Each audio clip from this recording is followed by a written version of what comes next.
Hello guys, in this video I'm going to show you how to use image widget in the docs. To use an image in the docs, you just have to drag this image widget here, click on this and click on browse. You can upload or choose from the URL. I'm going to upload this document, let's say this image, and click on upload. This will add the image on your contract or proposal. There are several options with the image.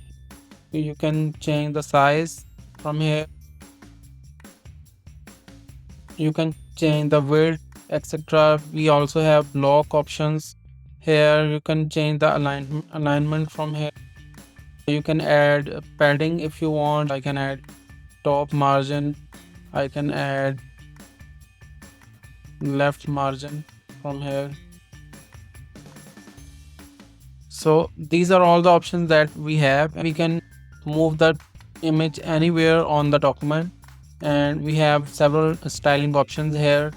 You can add background, you can add padding, etc. here. So this is how you use image widget on the docs. Thanks.